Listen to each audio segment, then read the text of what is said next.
Parliament ఎన్నికలు జరుగుతున్నాయి. ఇక్కడ నుంచి పద్మారావు గారు ఇక్కడ నుంచి నిలబడ్డారు. అయితే ఎలా జరుగుతుందండి క్యాన్వసింగ్? క్యాన్వసింగ్ బాగా జరుగుతుంది సార్. అందరి దగ్గర నుంచి బాగా స్పందన వస్తుంది. మొత్తం అంబర్పేట్ కాన్స్టిట్యున్సీ అని కాకుండా మొత్తము సికింద్రాబాద్ పార్లమెంట్ కాన్స్టిట్యున్సీ 7 కాన్స్టిట్యున్సీస్లో కూడా మంచి స్పందన ఉంది. మేము అన్ని కాన్స్టిట్యున్సీస్లలో అన్నీ తిరుగుతున్నాం పజ్జనతోటి. ఒక దగ్గర ముషిరాబాద్లో కానీ, మన బంజారాహిల్స్లో కానీ, ఇవాళ లాలపేటలో అయింది. ప్రతి దగ్గర మంచి స్పందన ఉంది. ఒక మంచి నాయకుడు, ఆయన చాలా అభివృద్ధి పనులు చాలా చేసినాడు.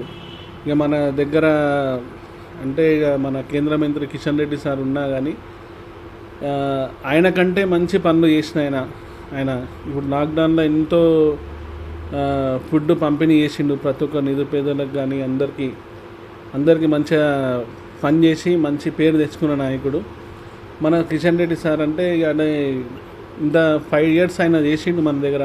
ఫ్లైఓవర్ వర్కే ఉన్నది. ఫ్లైఓవర్ వర్క్ ఇంత చిన్న ఫ్లైఓవర్ కూడా వీళ్ళు 10-15 years నుంచి ఆయన అదే పని నడుస్తుంది ఆయనది. ఇక జరుగుతలేదు. ఆయన కేంద్ర మంత్రి ఉండి కూడా తొందరగా ఫాస్ట్ చేస్తలేడు వర్క్. ఈ వర్క్ అనేది మనం ఎల్బీ నగర్ చూసుకుంటే, Nagole LB Nagar under passing రోడ్లు వేసుకున్నాము, ఫ్లైఓవర్లు వేసుకున్నాము స్టేట్ ప్రభుత్వం ద్వారా. ఇప్పుడు మనకు ఇప్పుడు కేసీఆర్ సార్ చేసిన పథకాల పబ్లిక్లా ఈ 3-4 నెలల ప్రాంతంలో ఈ కాంగ్రెస్ పార్టీ ఇచ్చిన వాగ్దానాలలో ఏ వాగ్దానం కూడా వాళ్ళు నిర్వహించుకోలేదు. రేషన్ కార్డు ఇస్తా అన్నారు, ఇది ఇస్తా అన్నారు, మన మహిళకి 3,000 ఇస్తా అన్నారు, బండి ఇస్తా అన్నారు, ఏం లేదు. కళ్యాణ లక్ష్మి చేస్తే ₹1,00,000 ఇస్తాము, తులం బంగారం ఇస్తా అన్నారు, అది చేయలేదు. ఏది ఎన్నో కూడా సక్సెస్ కాలేదు. ఒక బస్సు ఫ్రీ ఒకటి ఇచ్చారు, మహిళలకు గొడవ పెట్టారు, అది ఒక్కటి తప్పితే ఇంకోటి ఏం లేదు వాళ్ళ దగ్గర. ఇంకా పబ్లిక్ ఈ దానికే ఇప్పుడు పవర్ ఆఫ్ చేస్తారు. ఎండాకాలంలో పవర్ ఆఫ్ చేస్తారు. మళ్ళా ఏంటంటే అన్నీ కూడా ఇప్పుడు పవర్ ఆఫ్ చేస్తారు. ఇప్పుడు రైతులకు కూడా రైతు బంధు పడలేదు, రైతు బంధు ఇస్తానట్టు రైతు బంధు పడలేదు, పింఛన్లు పడలేదు. మళ్ళా మన హైదరాబాద్ ప్రాంతంలో మొత్తం ఎక్కడ కూడా పింఛన్లు పడలేదు. ఇప్పుడు బయట కూడా వాళ్ళకి రైతు బంధు ఇస్తానట్టు వేయలేదు. ఈ కళ్యాణ లక్ష్మి అయితే ఎవరికి ఇచ్చిన లేదు ఇంతవరకు. ఇంకా మనకైతే ఇక్కడ బీఆర్ఎస్ పార్టీ తరఫున గ్రేవ్ యాడ్ వచ్చింది. కేసీఆర్ సార్ కేటీఆర్ సార్ చెప్పి మన కాళేరన్న ఎమ్మెల్యే గారు దాన్ని సాధించుకున్నాడు. అలా వీళ్ళ మధ్యలో మనకు చాలామందికి మైనార్టీ అని కాదు, అన్ని కుల మతాల అందరినీ తీసుకెళ్లే మనిషి మన కేసీఆర్ సార్. మనకి ఏమంటారు, ఇది కేసీఆర్ కిట్ ఇచ్చిండు. ఎన్నో విధాలుగా బస్తీ హాస్పిటల్ను మంచిగా డెవలప్ చేసిండు.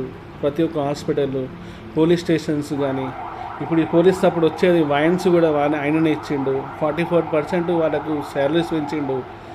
ఈ హైటెక్ పోలీస్ స్టేషన్ తయారు చేసిండు. ఈయనకు ఇన్నోవా బండ్లు ఇచ్చిండు. చాలా మంచిగా పరిపాలన చేసిండు, మంచిగా అయింది. కాకపోతే ఏంటంటే కాంగ్రెస్ వాళ్ళు అన్ని అబద్ధాలు వాగ్దానాలు ఇచ్చి మన దగ్గర సిటీలో కూడా ఎక్కడ ఏం కాలేదు. ఈ బయట ఊర్లలో వాళ్ళకి ఏదో ఆశ పెట్టి అది చేసిరు. వాళ్ళందరూ పబ్లిక్ని అందరూ మారిపోయారు. వాళ్ళందరిలో మళ్ళీ మార్పు వచ్చేసింది. మళ్ళీ మాకు కేసీఆర్ సారే కావాలి. మోసాలు వాళ్ళు వచ్చిరంతా మోసం చేసిరు మాకు. ఈసారి మాత్రం మళ్ళీ మా కేసీఆర్ సార్ని తెచ్చుకుంటామని పబ్లిక్లో అది ఉన్నది. సార్ మనకు దళిత బంద్ చేసిండు, బీసీ బంద్ ఇచ్చిండు, మైనార్టీ బంద్ ఇచ్చిండు, ఒంటరి మహిళగానే ఇచ్చిండు. అన్ని విధాలుగా అన్నీ మంచిగా తీసుకెళ్ళిండు అందరినీ. రోడ్స్ కానీ ఇప్పుడు నేను కంప్లైంట్ చేసిన డ్రైనేజ్ నిండిందని, ఆ కంప్లైంట్కి ఒక్క కాల్కే రెస్పాన్స్ వచ్చేది. ఇలా 4 డేస్కి వస్తలేరు. ఒక స్ట్రీట్ లైట్ పోయిందన్నా కానీ రావట్లేదు, ఒక మెయిన్ నిండిందన్నా కానీ రావట్లేదు. అదే మన కేసీఆర్ సార్ పీరియడ్లో మనకి ఎట్లుండే, ఫోన్ చేసే తెల్లారంగా మనకు ఫోన్ వస్తుంది, ఏమైంది సార్ ఫోన్ చేసిరు, ఏదో ప్రాబ్లం ఉందని. అట్లాంటిది నేను 4 days 5 days అవుతుంది నా దగ్గర ఉన్నది, చూపిస్తాను కావాలంటే. ఇంతవరకు స్పందన లేదు, అంటే రెస్పాన్స్ లేదు అక్కడ నుంచి. అదే ఆఫీసు, అదే మనుషులు, పరిపాలన సరిగ్గా లేదు. ఇంతసేపు ఎవరిని తీసుకోవాలా, ఎవరు చేయాలా అంతే ఇవ్వాలి పనిగా. దయచేసి అందరు కలిసి మన సికింద్రాబాద్ పార్లమెంట్లో పజ్జన్నకి భారీ మెజార్టీగా అందరూ ఓటేసి గెలిపించాలని నా విజ్ఞప్తి. అంబర్పేటలో మైనార్టీస్ ఎటువైపు ఉన్నారు?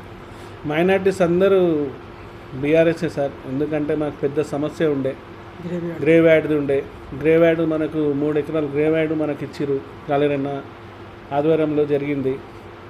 గ్రేవ్ యార్డ్ వర్క్ పని నడుస్తుంది. ఇంతకు ముందు కూడా చెప్పినాను. నేను చనిపోయినా మా ఊళ్ళో ఎక్కడ ఎవరైనా చనిపోయినా కానీ మాకు పొందబెట్టడానికి గ్రేవ్ యార్డ్ లేదు. అంత పెద్ద సమస్య మాకు దూరం చేసిర్రు. పని నడుస్తుంది. కొన్ని రోజులలో అది పూర్తిగా అవుతుంది. మాకు గ్రేవ్ యార్డ్ వచ్చింది. నేను కాదు, నా తరం, నేను అయిపోయినా కూడా నా పిల్లలు కూడా బీఆర్ఎస్కే ఓటేస్తారు. ఇంత పెద్ద పని చేసిండు మనకు. మీరు ఎంత మెజార్టీతో గెలుపుతున్నారు? 1,00,000 మెజార్టీతోటి గెలిపిస్తాం సార్ పజ్జన్నని. పజ్జన్నకు ఆ పేరు ఉంది. సికింద్రాబాద్, ముషిరాబాద్, ఎక్కడైనా సరే, ఏడైనా సరే ఆయన ప్రజానాయకుడు, ప్రజలలో ఉండే మనిషి, ఎప్పుడు నిత్యం ప్రజలలో ఉండే మనిషి. ఆయనకి ఎలాగైనా ప్రజలు అందరూ ఓటేసి గెలిపిస్తారని నేను కోరుకుంటున్నాను. ఎలా ఉందండి ప్రచారం? अभी प्रचार तो बहुत अच्छा चल रहा है बीआरएस पार्टी का। एक लॉकडाउन में मैं देखा हमारे पज्जना जो घर में उनकी बहू बीवी का जो सोना गिरवी रख के लॉकडाउन में जो गरीबों में तकसीम करे अनाज, वो हमारे को याद है, क्योंकि आज तक कोई भी नहीं करे। सोना रख के कोई भी नहीं कर सकते। ये बहुत बड़ा काम करे हमारे लिए। हमारे क्या हर एक को उसका फ़ायदा उठाए उसके हम बहुत शुक्रगुजार हैं उनके। और हमारे पास मेन ग्रेवी हाट का ही बहुत बड़ा मसला था। 30 साल से हमारे को यही था। एमएलए साहब आए, बराबर वो वादा करे, वो वादे को निभाए। हम बराबर बीआरएस को वोट डालेंगे। हमारे जितने भी माइनॉरिटीज़ भाई है, बहन है, पूर्व से घर घर जाके रिक्वेस्ट करके बराबर वोट दिलाएंगे हम इंशाल्लाह। क्योंकि हमारा मसला वही था बहुत बड़ा, ग्रेवी हाट का। दूसरा मसला कुछ भी नहीं था हमारा।